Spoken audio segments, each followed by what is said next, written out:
Hello guys, कैसे हैं आप सब लोग। लेवल अप के एपिसोड 68 के साथ हाजिर हूँ। एपिसोड की शुरुआत में जिन्हू का सीन दिखाया जाता है। जिन्हू अपनी गाड़ी में बैठकर वापस अपने गिल्ड की तरफ आ रहा होता है। जिन्हू कहता है, मैं तो काफी ज्यादा हैरान हूँ। मुझे लगा था शायद 100 पर मेरा लेवल खत्म हो जाएगा, लेकिन अब मुझे लगता है कि मेरा और भी ज्यादा लेवल अप हो सकता है अब, क्योंकि मैं लेवल 101 पर पहुँच गया हूँ। जिन्हू कहता है, लेवल 100 पर मुझे कार्टिनोन टेम्पल की की मिली थी। लेवल 101 पर मेरे सारे शैडो एक्सचेंज के स्किल्स अपग्रेड हो गए। पता नहीं लेवल 102 पर क्या होगा, शायद मुझे कोई नई पावर मिलेगी। जिन्हू कहता है, पता नहीं जिन्हों क्या काम कर रहा होगा। वॉइस मास्टर को इतना ज्यादा भी काम नहीं करना चाहिए, उसे अपने लिए एक एम्प्लॉय को हायर कर लेना चाहिए। जैसे ही जिन्हू गाड़ी से उतरता है, उसकी नजर दूसरी तरफ पड़ती है। सामने एक लड़की खड़ी होती है जो कि चाइन होती है। वो उसे देखते ही दूसरी तरफ घूम जाती है। जिन्हू अपने शैडो स्किल्स को इस्तेमाल करते हुए जल्दी से उसके पास चला जाता है और उसे कहता है, तुम मुझे देखकर भाग क्यों रही थी? अगर तुमने मुझे देखकर भागना ही था तो तुम्हें यहाँ पर आने की क्या जरूरत थी? चाइन बहुत ज्यादा घबरा जाती है और साथ इशारा करते हुए उसे कहती है, तुम्हारी पार्किंग में मेरी गाड़ी खड़ी है, मैं वो लेने के लिए आई हूँ। जिन्हू कहता है, अच्छा तो तुम अपनी कार लेने के लिए आई हो। लास्ट टाइम मैं अपनी शैडो एक्सचेंज को इस्तेमाल करके तुम्हें जिम ले गया था, इसलिए तुम्हारी कार यहीं पर खड़ी है। चाइन जिन्हू से कहती है, क्या तुम्हारे पास मेरे लिए थोड़ा सा टाइम है? जिन्हू थोड़ा सा हैरान हो जाता है, जबकि चाइन अपने आप में सोच रही होती है, आखिर तुमने उस लड़की के साथ अपनी पिक्चर लीक की हो, तुम्हारा उस लड़की के साथ ताल्लुक क्या है? कहीं तुम दोनों डेट तो नहीं कर रहे हैं? लेकिन वो जिन्हू से डायरेक्टली कुछ भी नहीं कहती। वो जिन्हू से कहती है, असल में मुझे तुमसे कुछ बात करनी है। मिन ब्यांगू ने मुझे एक मैसेज दिया था तुम्हारे लिए। ये बात सुनते ही जिन्हू बहुत ज्यादा हैरान हो जाता है। जिन्हू से कहता है, यहाँ पर बहुत सारे लोग हैं, चलो किसी प्राइवेट जगह पर चलते हैं जहाँ पर जाकर बात कर सके। फिर वो उसे ऊपर अपने ऑफिस में ले जाता है। चाइन जिन्हू से कहती है, लेकिन ऑफिस में तो कोई भी नहीं है। जिन्हू से कहता है, वॉइस मास्टर ने कहा था कि वो डंजन के बाहर ही रहेगा, वो सारे माना क्रिस्टल्स को हैंडल कर रहा है। ये सुनकर चाइन बहुत ज्यादा घबरा जाती है और कहती है, इसका मतलब इस वक्त ऑफिस में हम दोनों अकेले हैं। जिन्हू चाइन से पूछता है, मिन ब्यांगू ने तुमसे कैसे बात की? उसने तुम्हें मैसेज कैसे दिया और कब दिया? चाइन उसे सारी बात बताती है और कहती है, उस दिन जब मैं मरने की कगार पर थी, मुझे एक आवाज आई, मेरे अंदर एक रोशनी चमक रही थी। असल में वो मिन ब्यांगू था और वो मुझे कह रहा था कि जिन्हू को जाकर कहना कि उसे अपनी पावर से केयरफुल रहना होगा। ब्यांगू से कहता है, मुझे याद है कि मैं मर गया था और मैं एक डार्कनेस के अंदर था जहाँ से किसी ने मुझे बाहर निकाल लिया, और वो शैडो मैं नहीं हूँ। मेरी कॉन्शियसनेस बिल्कुल खत्म हो चुकी है। मैं सिर्फ एक गुलाम बनकर रह गया हूँ जो सिर्फ अपने मास्टर को फॉलो करता है। लेकिन एक बात जिसकी वजह से मैं बहुत ज्यादा परेशान हूँ, वो ये बात है कि शैडो सोल्जर बनने के बाद मैं अपने मास्टर के लिए बहुत ज्यादा खुश हूँ और मैं उसको सर्व करना चाहता हूँ, क्योंकि जिन्हू की पावर इतनी ज्यादा स्ट्रॉन्ग और इतनी ज्यादा डरावनी है कि मैं उसके सामने घुटने टेक रहा हूँ। जिन्हू को कहना कि उसकी रियल आर्मी उसकी अपनी आर्मी नहीं है और उसकी पावर उसकी अपनी पावर नहीं है, इसलिए उसे अपनी ही पावर से सावधान रहना होगा। नेक्स्ट सीन में जिन्हू और जिन्हो दोनों एक डंजन के अंदर बैठे खाना खा रही होती हैं। जिन्हू कहता है, अगर चाइन को मिन ब्यांगू ने ऐसा कहा है तो ये बात वाकई में सच हो सकती है। वैसे मेरा भी यही मानना है कि मुझे पहले अपनी पावर के सोर्स के बारे में पता करना होगा। स्ट्रॉन्गर बनने से ज्यादा जरूरी इस बात का पता करना है कि मेरी पावर ऑफ सोर्स क्या है। जिन्हू से कहता है, इससे तो पुरानी मेमोरीज याद आ गई जब हम दोनों इकट्ठे सी रैंक की डंजन को क्लियर करने के लिए जाते थे।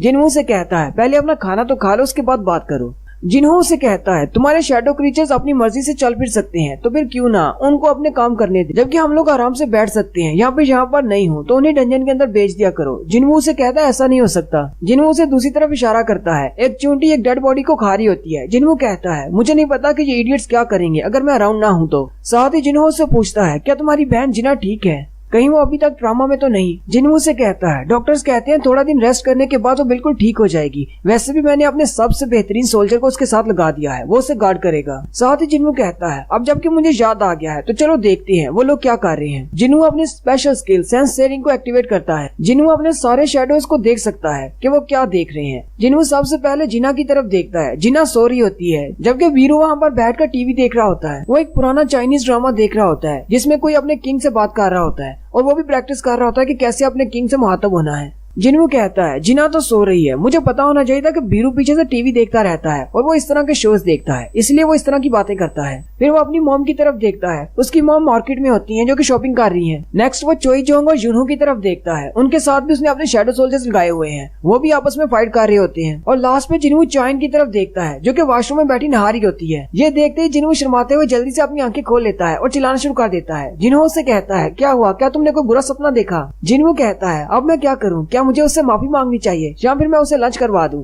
जिन्हू से कहता है, क्या तुमने जापान के एस रैंक के गेट के बारे में सुना है? क्या तुम्हें पता है सिर्फ 3 दिन रह गए हैं डंजन ब्रेक होने में, उसके बाद एस रैंक के मॉन्स्टर्स बाहर निकल आएंगे। मैंने सुना है कि वो पूरी दुनिया से एस रैंक के हंटर्स को इकट्ठा कर रहे हैं, क्या उन्होंने तुमसे कांटेक्ट नहीं किया? जिन्हू से कहता है, वैसे तो उन लोगों ने मुझसे कांटेक्ट किया था, लेकिन मेरे पास एक और मसला है जो मुझे हल करना है, इसलिए मैं वहाँ पर नहीं जा सकता। जिन्हू ने क्योंकि डबल लेयर डंजन में जाना है और उसके सिर्फ 27 घंटे रह गए हैं जब उसको लोकेशन के बारे में बताया जाएगा। जिन्हू कहता है, मुझे सिस्टम ने इनवाइट किया है, मुझे वहाँ पर जाना होगा और अपनी पावर्स के बारे में जानना होगा कि मुझे वहाँ पर जाकर कौन से जवाब मिलते हैं। जिन्हू कहता है, सिर्फ 1 दिन रह गया है, 1 दिन के बाद मुझे मेरे सारे सवालों के जवाब मिल जाएंगे। फिर वो दोनों उठकर चल पड़ते हैं। नेक्स्ट सीन रशिया का होता है। ड्रॉसवर्ड वाले यूरी ऑर्लोव से मिलने के लिए जाते हैं। यूरी ऑर्लोव उनसे कहता है, तुम लोग मेरे बारे में जानते हो, मैं एक नेशन लेवल का हंटर हूँ और मुझे बैरियर एक्सपर्ट भी कहते हैं। साथ ही वो बहुत ज्यादा ड्रिंक कर रहा होता है और कहता है, मैंने तुम लोगों की रिपोर्ट्स पढ़ी, तुम लोगों ने उस इलाके से सारे सिटीजन को निकाल लिया है, ये काम तो तुम लोगों ने बहुत ही अच्छा किया। वैसे मैंने एक और बात सुनी है कि जापान के पास सिर्फ 6 एस रैंक के हंटर्स हैं जो कि इस डंजन के लिए बेच सकते हैं। सुगीमोटो से कहते हैं, हाँ ये बात बिल्कुल ठीक है,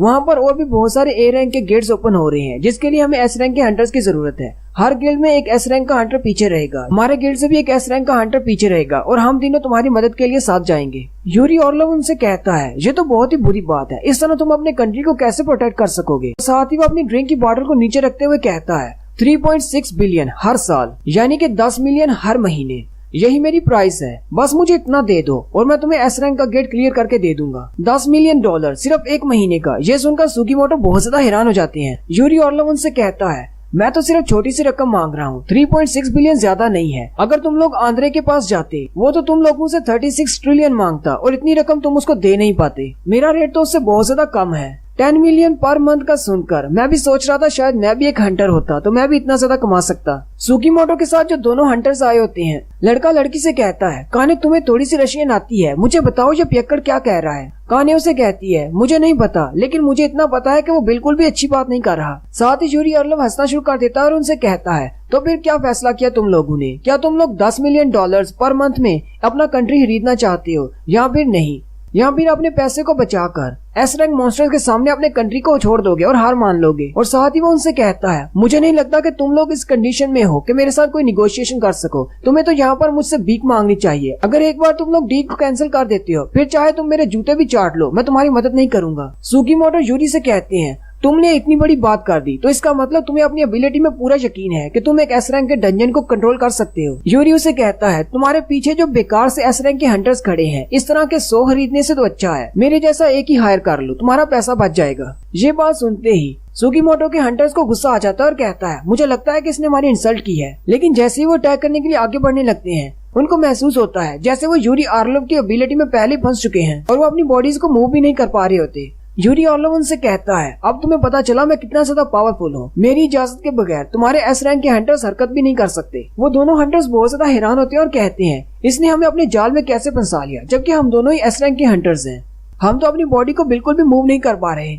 यूरी ऑर्लोव सुगीमोटो से कहता है, अब हमारी डील थोड़ी सी बदल चुकी है, तुम मुझे $10 मिलियन 1 महीने के दोगे, मैं तुम्हारे एस रैंक के गेट को क्लियर करूंगा और साथ में तुम्हारे इन दोनों साथियों को फ्री में बख्श दूंगा। सुगीमोटो से कहते हैं, मैंने तुम्हारी एबिलिटीज को देख लिया है, लेकिन पता नहीं हमारी गवर्नमेंट इस सब के लिए मानेगी या नहीं। मैं वापस जाकर उनसे बात करूंगा। साथ ही सुगीमोटो उठ खड़े होते हैं और कहते हैं, चलो ठीक है, हम वापस जापान जाकर तुमसे कांटेक्ट करते हैं। नेक्स्ट सीन जिन्हू के घर का होता है। जिन्हू बैठा अपने जूते पहन रहा होता है। मॉम उसे कहती है, तुम कहीं जा रहे हो? जिन्हू कहता है, हाँ मैं बाहर जा रहा हूँ। मॉम उसे कहती है, क्या मुझे तुम्हारे लिए परेशान होने की जरूरत तो नहीं? कहीं तुम किसी डेंजरस जगह पर तो नहीं जा रहे? जिन्हू मॉम से कहता है, नहीं मेरे पास एक अपॉइंटमेंट है, मैं किसी डेंजरस जगह पर नहीं जा रहा। उसके हाथ में वो की होती है और वो बाहर जा रहा होता है। साथ ही जिन्हू के पास विंडो ओपन होती है जिसमें उसे की लोकेशन बताई जानी है कि कहां पर उस की को इस्तेमाल किया जा सकता है और उसके रिमेनिंग टाइम में सिर्फ 1 मिनट और 2 सेकंड्स रह जाते हैं और साथ ही विंडोज में सेकंड चलना शुरू हो जाते हैं और जैसे ही उसका टाइमर 0 पर पहुंच जाता है उस की के बारे में विंडो ओपन होती है और कहा जाता है तुम इस की को इस्तेमाल कर सकते हो। लोकेशन के बारे में तुम्हें बताया जा रहा है और उस की लोकेशन जिना का स्कूल होता है जिसे कि बंद कर दिया गया होता है। एसोसिएशन का वही लड़का वहाँ पर खड़ा होता है और कहता है